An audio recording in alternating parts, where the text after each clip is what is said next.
Good morning students and welcome back to your business study classes. As you already know that हमारा जो chapter चल रहा है वो कौन सा चल रहा है, कंपनी ऑर्गेनाइजेशन।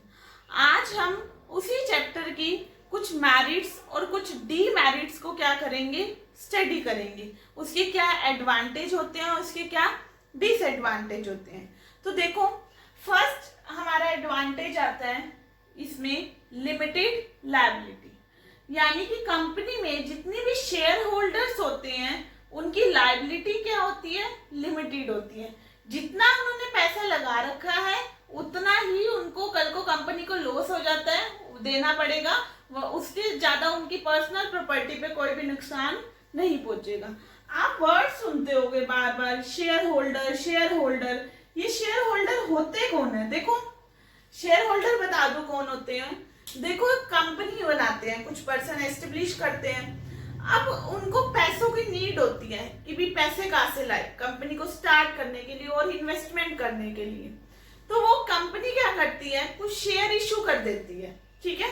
पब्लिक को शेयर इशू कर दिए तो पब्लिक उन शेयर को क्या करते हैं, परचेज करते हैं। जो जो कंपनी के शेयर परचेज करते रहते हैं तो वो कंपनी के क्या बन जाते हैं, शेयर होल्डर बन जाते हैं। यानी कि उन्होंने भी अब कंपनी में क्या लगा दिया है, अपना पैसा लगा दिया।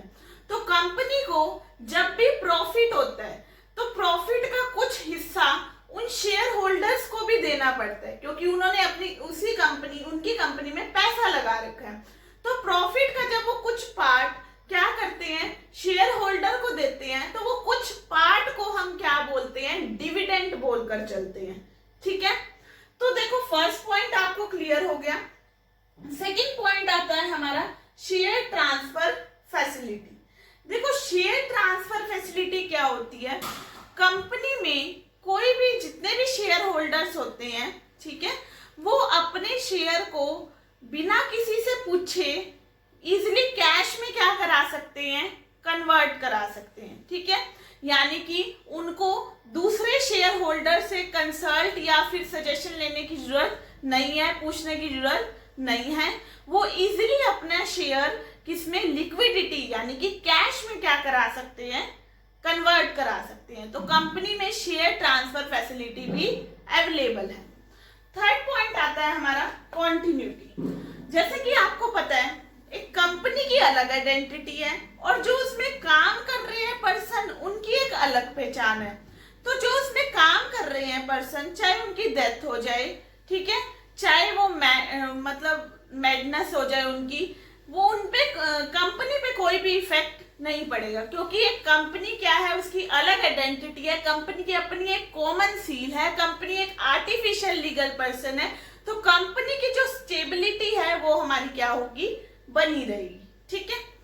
हमारा नेक्स्ट पॉइंट आता है scope of growth and expansion. देखो, कंपनी में ज्यादा से ज्यादा स्कोप होता है कंपनी की ग्रोथ होने का, ज्यादा से ज्यादा कंपनी की एक्सपेंशन होने का, क्योंकि देखो कंपनी में एक अच्छी खासी मैनेजमेंट होती है, ठीक है, एक अच्छा खासा पैसा लगाते हैं, फाइनेंशियल रिसोर्स भी अच्छा खासा होता है। तो अब ये सारी चीजें अवेलेबल हैं तो ग्रोथ और उसकी एक्सपेंशन तो क्या होगी, जल्दी जल्दी होगी ना। नेक्स्ट पॉइंट आता है हमारा एफिशिएंट मैनेजमेंट। कंपनी में जो मैनेजमेंट होती है वो क्या होती है, एफिशिएंट होती है। देखो, कंपनी की मैनेजमेंट कैसे एफिशिएंट होती है, जैसा कि आपको पता है कंपनी के जो फाइनेंशियल रिसोर्स है, पैसा होता है उनके पास ज्यादा होता है, तो वो एक्सपर्ट हायर करते हैं कंपनी की एक्टिविटीज को रन करने के लिए, चलाने के लिए वो एक्सपर्ट लेकर आते हैं। एक्सपर्ट पैसा मांगते हैं तो कंपनी के पास पैसा ऑलरेडी होता है, तो एक्सपर्ट कंपनी को बहुत अच्छे तरीके से चलाते हैं, यानी कि जो उनकी मैनेजमेंट होती है वो क्या होती है, एफिशिएंट होती है। तो ये थे हमारी मेरिट्स ऑफ कंपनी। अब देखो, आपने मेरिट्स पढ़ लिए तो ये तो नहीं है उसके कुछ डीमेरिट्स नहीं होंगे। अब कुछ हम उसकी लिमिटेशंस को भी स्टडी करते हैं। फर्स्ट लिमिटेशन आती है डिफिकल्टी इन फॉर्मेशन। कंपनी को फॉर्म करना बहुत ही ज्यादा क्या है, डिफिकल्ट है। क्यों? क्योंकि बहुत सारी लीगल फॉर्मेलिटीज को क्या करना पड़ता है, कंप्लीट करना पड़ता है कंपनी को फॉर्म करते टाइम, ठीक है। बहुत सारे डॉक्यूमेंट्स हो गए, उसको प्रिपेयर करना पड़ता है। डॉक्यूमेंट्स हैं MOA AOA, वो मैं बाद में डिस्कस करूंगी कौन कौन से डॉक्यूमेंट्स होते हैं। बस अभी आप इतना पढ़ो कि भी डिफिकल्टी होती है कंपनी को फॉर्म करने के लिए। नेक्स्ट है लैक ऑफ सीक्रेसी। देखो कंपनी में कोई भी सीक्रेसी नहीं रहती। क्यों नहीं रहती? देखो जो पब्लिक कंपनी होती है, जितने भी अकाउंट्स होते हैं पब्लिक कंपनी के, जितनी भी बैलेंस शीट होगी उसको शो करनी पड़ती है रजिस्ट्रार को, ठीक है। जो रजिस्टर ऑफिस है उधर देनी पड़ती है, यानी कि पब्लिक को डिस्क्लोज करनी पड़ती है। तो जिससे सीक्रेट्स होते हैं कंपनी के, वो सभी पब्लिक को क्या पता लग जाते हैं, जिससे कोई सीक्रेसी उसमें नहीं रहती। नेक्स्ट पॉइंट आता है हमारा लैक ऑफ मोटिवेशन। मोटिवेशन यहाँ पर पावर कंपनी में नहीं होती। जैसा कि आपने फीचर में पढ़ा था कि भी कंपनी की जो ओनरशिप होती है और जो मैनेजमेंट होती है वो अलग अलग होती है। जो कंपनी के ओनर्स होते हैं वो डिफरेंट जगह होते हैं, और जो मैनेजमेंट है, डायरेक्टर हैं, वो काम कर रहे हैं। अब वो ये कह रहे हैं कि भी जितना भी प्रॉफिट होएगा वो ओनर के पास जा रहा है, ठीक है। तो क्या हो रहा है, उनका तो कोई क्रेडिबिलिटी आ ही नहीं रही। उनको तो ये होएगा, सारा का सारा नाम तो ओनर्स का हो रहा है, तो वो मोटिवेशन पावर है वो कम रहती है उनकी, ठीक है। तो कंपनी में ये भी एक डीमेरिट है, जो डायरेक्टर्स हैं वो कम से कम मोटिवेट होते हैं, इतने ज्यादा मोटिवेट नहीं होते। नेक्स्ट पॉइंट आता है हमारा एक्सेसिव गवर्नमेंट कंट्रोल। कंपनी में जो गवर्नमेंट का कंट्रोल होता है वो ज्यादा से ज्यादा होता है, ठीक है। अब वो ज्यादा से ज्यादा कैसे होता है? गवर्नमेंट क्या करती है, जो रूटीन एक्टिविटी है कंपनी में उसमें ज्यादा से ज्यादा पब्लिक कंपनी में इंटरफेयर करती है, जिससे क्या होता है, कुछ जरूरी काम होता है, कुछ जल्दी का काम होता है, वो भी रुक जाता है, ठीक है। जिससे क्या होता है, काफी लॉसेस फेस करने पड़ सकते हैं कंपनी को। नेक्स्ट आता है डिले इन डिसीजन, यानी कि डिसीजन में क्या होना, देरी होना। देखो डिले इन डिसीजन कब होगा? देखो कंपनी में जितने भी मेंबर्स हैं, कोई भी डिसीजन होता है तो सबसे पूछ के लिया जाता है।